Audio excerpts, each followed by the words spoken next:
Okay, so last night the Golden Bachelorette brought the drama with a capital D, with a contestant having to leave the show temporarily. Here to tell us what we missed, we have Twin Cities Live producer and Bachelor Nation superfan Betsy Melin with a recap. Hello. Betsy, looking Hi, great, girl. Betsy. Thank you so much. Okay, I caught part of this last night, and So there was great. waterworks. Like, I was getting a little choked up too. I was listening to you guys earlier, and I really do love this show, and I think that it is so much more fun and like happy to watch than the regular seasons, where the whole time you're kind of feeling kind of like catty. yeah, and like it's the same kind of stuff. And this just feels very new and fresh, ironically. And I just feel like you get more wisdom and perspective because these people have wisdom and perspective. You know? Are you learning about love? I learned so much about love. Yes, it. I know, and I love love, and I love love on TV. So, yeah, my rose for this episode is that the men are finding a different kind of love. So obviously, only one man gets to be with Joan at the end of this process, but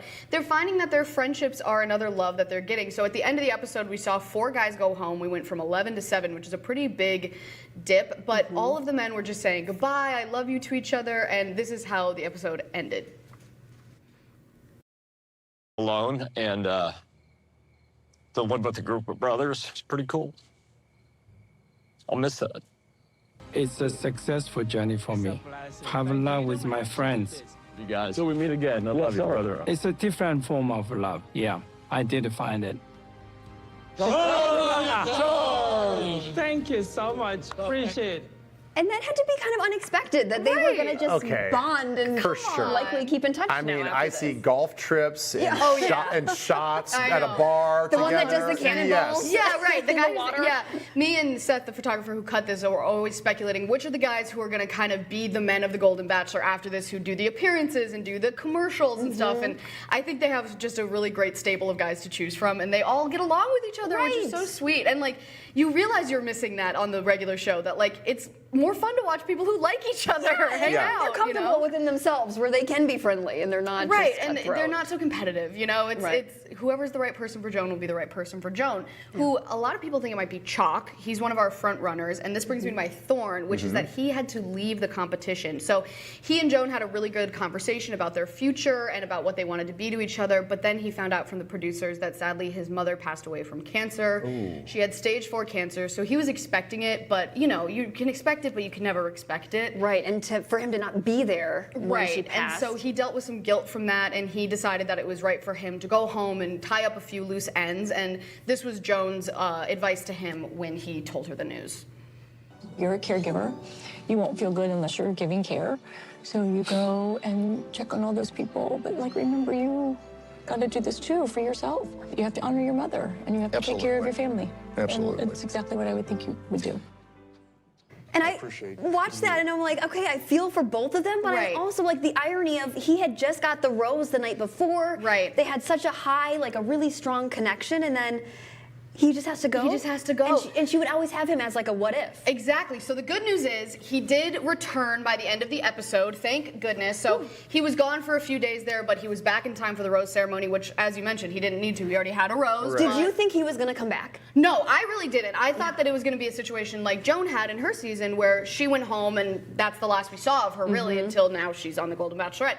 So I was worried for that, and I think for her she was worried about that too, because she knows how this goes. But he was able to come back, and he said he's not a lot of people get this chance with a person so incredible, Right. so I'm going to make the most of it, and that's what he did. So I'm happy he's back, because I think not only do I like them as a couple, it seems like he gives Joan a lot of hope for this whole competition. So I'm glad that she has comfort in that. And his name really is Chalk. Chalk. C-H-O-C-K. Does he talk Not like about a like where the name chalkboard. came from? His entrance in the limo was chock-a-noodle soup. He's like, I made you chock-a-noodle soup. And But he's really like charming He's and a endearing. sweetie. No, I I, like get it. Chalk. I No, like I Chalk. just want to Yeah. know like what his parents were thinking, naming their kid Chalk. I know. They're out of ideas. I think it might be a nickname for Charles, maybe. Like it's Chuck, but Chalk. I don't know. I'll have to do some research into that, because I've never heard that name before. I've never heard the name If either. you at home have ever heard of a Chalk, let me know, because I have to know if there's like an origin there. Yeah, or what- I mean it's definitely memorable. Backstory. You're Yeah, gonna right. remember it for sure. Well, chock-a-noodle soup. Who could? Chalk noodle soup. Okay, so the thing that you're looking forward to, a little drama with Pascal. huh? Yes, so Pascal's our Frenchman, and you can see him here. He's telling the producers, like, get away, get away. She doesn't want to be filmed, and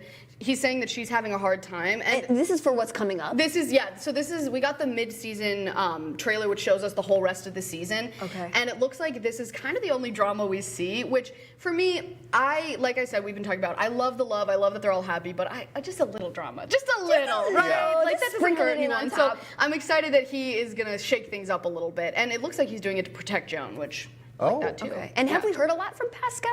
So they went on a date to Las Vegas last week, and he's French. He's very like romantic, and he dresses very well. He actually hired one of the guys in the house to do his laundry for him because he's like, I don't do my own laundry, and I'm not going to start now. So he hired one You of the don't do guys. that dirty American chore. Right, exactly. So he was not having it. Yeah, so he's been giving himself a luxurious experience at the mansion. Yeah, I would which is say. great. Yeah, and he's from Chicago. He's a hairdresser. His talent was cutting hair, which I was like, that's memorable. I just don't think that's fair. If you're the rest of the guys and he comes walking out and he introduces himself with his like, suave and his his fancy French accent accent, and he's yeah. French and you're like, well, we lost. Right. I mean, Like, there you go. I mean, I could say the same thing as him, but it's going to sound way cooler coming from Right, him. much better coming out of a person with a French accent. Yeah. There was one other little teaser where it sounded like Joan might be uncertain. Yeah, so she is clearly still grieving the loss of her husband, John, who also passed away from cancer. And so I think for her, she just feels like, is this leaving him behind in a way? Like the guilt. Right, and so we'll see how the season progresses and if she's even able to open herself up that's to gotta be love. tough. I hope That's so. gonna be real You tough. know, here's hoping. All right, Betsy, you're the Thank you. best. It's always a Thank you so pleasure. much.